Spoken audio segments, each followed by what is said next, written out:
Yo, what is going on YouTube? It is your boy GZTV, just closing out the night here before I go to bed. We have to talk about the Tuesday, November 19th NBA Cup group play. There were some really good games on tonight.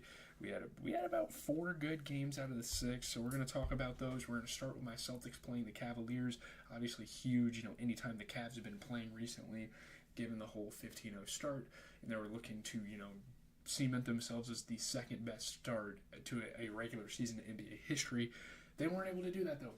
My Celtics, they're the real deal. I don't care what anyone says. Celtics hand the Cavaliers their first loss of the season, winning by 3 to end in Cleveland's 15-game win streak, which was obviously very historic. And shout out to the Cavaliers. They're a great team. They're going to do great things this year, but the big dogs are in town. Come on.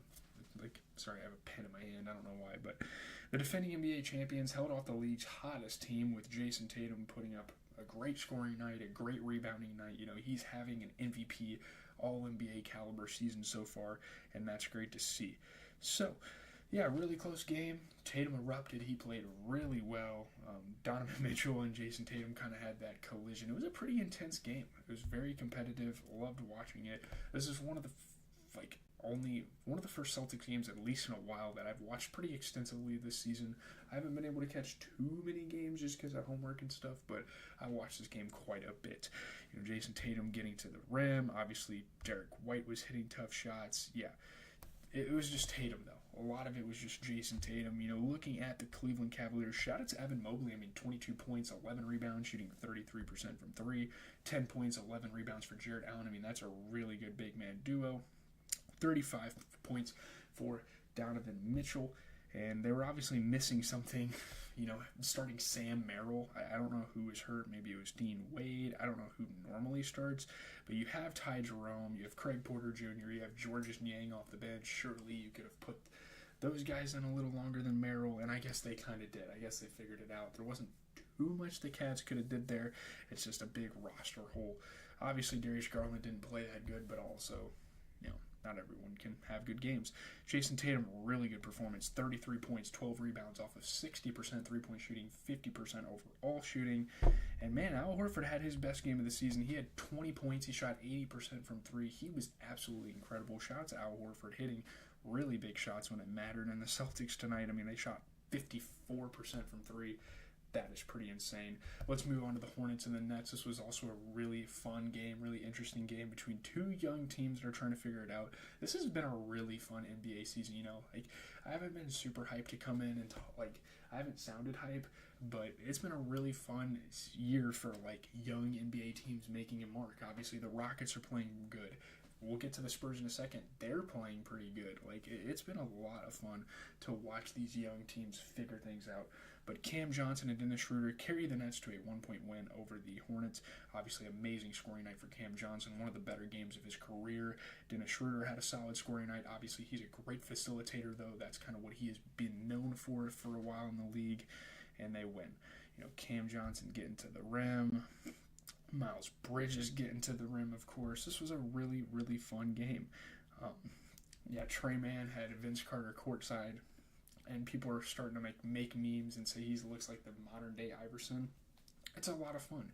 It's young teams like this that have memes, fan-favorite players. It's great. It's a great time to watch teams like that. Musa Diabete had a nice little block. He was playing good defense.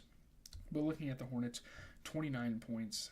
Not a great game for LaMelo, but 29 points for Brandon Miller. You get a 21-point performance for Miles Bridges. I don't know, Javonte Greens have been a very lackluster for them recently. They obviously have guys like Trey Mann, and they have guys like Cody Martin off the bench that can kind of put in some work for him.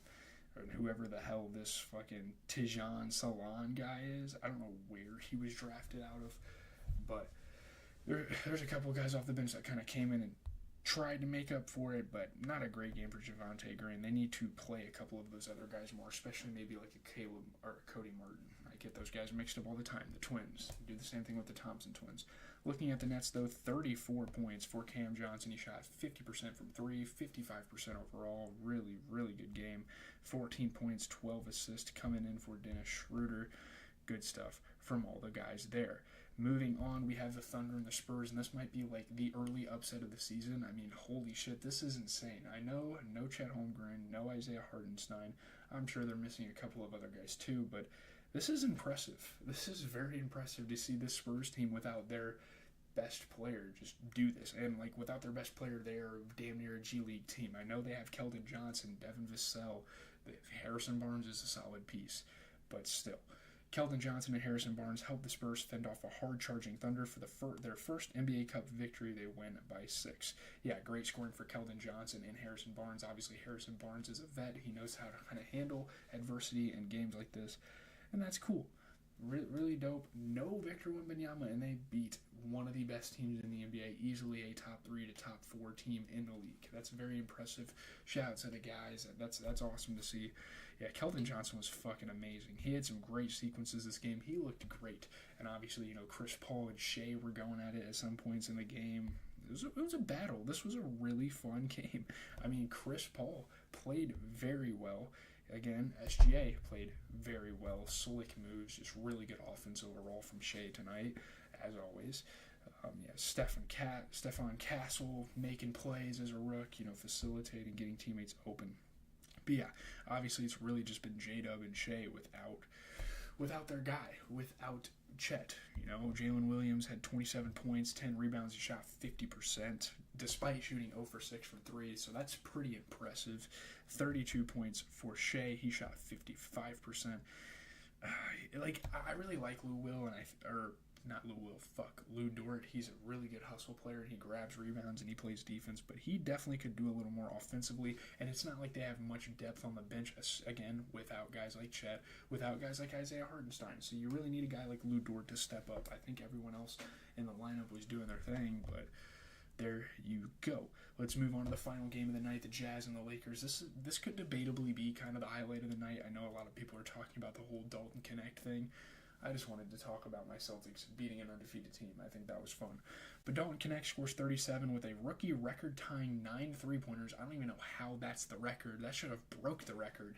I don't even know who made 9 threes. It was some random, probably. I don't know. But he leads the Lakers past the Jazz by 6. Dalton Connect, as a rookie, within his first 15 games of the season, he was the best player on the court. That's fucking insane. I've known that Dalton Connect was going to be good in the league, but not this good. He had a great tenure with Tennessee, of course. Yeah, Dalton Connect tied the NBA single-game rookie record. Amazing three-point shooting, the best game of his young career. He's going to do great things in this league. It's setting up to be another Austin Reeves situation, except as a rookie, he's doing this. It's so insane. This is great. They played really well. The Lakers are obviously undefeated all time in the Cup, so that's really cool to see. Shout out to Dalton Connect. Absolutely incredible. Connect 4, man. I mean, 4 straight threes, just boom, boom, boom, boom, boom, just being a momentum guy. Is it Kyle Korver? I don't know who the fuck this guy is. LeBron had some nasty plays. Again, just a show of athleticism, just a show of how great of a player LeBron is at this age. So he had some good plays. Anthony Davis had some tough shots he hit all game. The Lakers are so damn good. I know they're not playing the greatest teams, and their schedule recently has been somewhat easy, but they are a great fucking team. Lauri Markkanen, though, 25 points. That's really it. They really need to get Kyle Filipowski a little bit more involved offensively. That was not a good night for him. Maybe try out guys like Johnny Juzang, Jordan Clarkson, especially a guy like Drew Eubanks off the bench. Which, I guess to an extent, especially with a guy like Jordan Clarkson, they do that. But, Johnny Juzang, Drew Eubanks, those guys deserve more playing time for sure. I really like Johnny Juzang. He's a beast. He was really good at UCLA, had great tournament runs, all that. With the Lakers, 26 points and 14 rebounds for Anthony Davis off of 67% shooting. LeBron had 26 points, 12 assists. And then you get Dalton Connect, 37 points. He shot 75%. This guy's a fucking beast. I don't even know, dude. It's actually insane. Looking forward to tomorrow's games. Are there any good games? I mean, we can kind of look here. Knicks and Suns, that'll be a good one on the back end of the ESPN. And then you have the Magic and the Clippers. So that's going to do it. Leave a like, comment, subscribe. I know this video was a bit long. I got to get to bed. Got to wake up tomorrow at probably around 9-ish. About 8 hours from now. So I'll catch you guys. If there's any good games from tomorrow's slate, we will see. The Cavs have to play it back-to-back off after losing their first game of the season. That kind of sucks for them, but